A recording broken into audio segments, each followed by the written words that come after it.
Angelina Jolie says she hopes Cambodians feel pride, not hatred, in being the subject of her film.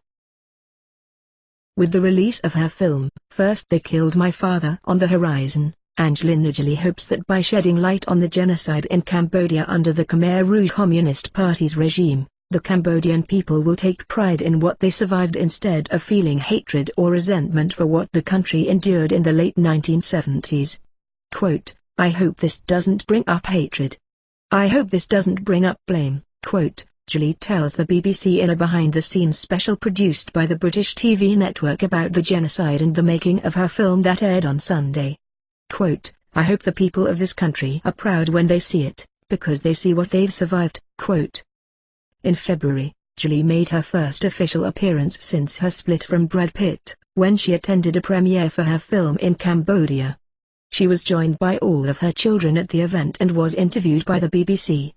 Jolie's film is based on the autobiography of Cambodian human rights activist and friend of Jolie's, Lan Un, and tells the story of the devastation inflicted on the Southeast Asian nation by the Khmer Rouge. More than 2 million people out of a total population of 7 million were killed during the purge, including Un's father, mother and 2 sisters. Quote, "I thought, what story do I feel is really important to tell?"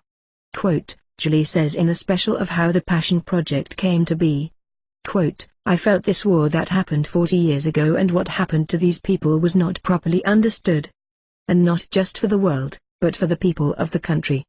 I wanted them to be able to reflect on it in a way that they could absorb." Quote.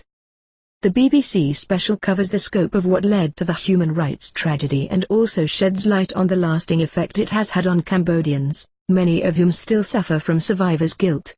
In addition to the featured interview with Jolie, the BBC also interviewed survivors to speak to what they endured, including one man who was beaten daily but kept alive because he was a mechanic.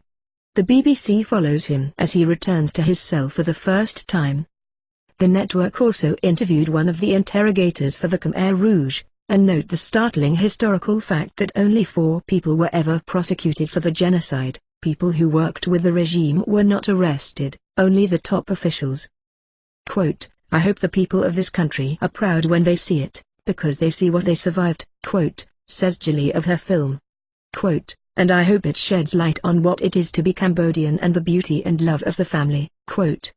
Jolie's connection to Cambodia began during the filming of Tomb Raider in 2000 and grew when she returned as a volunteer for the UN Refugee Agency, UNHCR, for which she is now a special envoy, and was further cemented when she adopted her first child, Maddox, from a Battambang orphanage in 2002.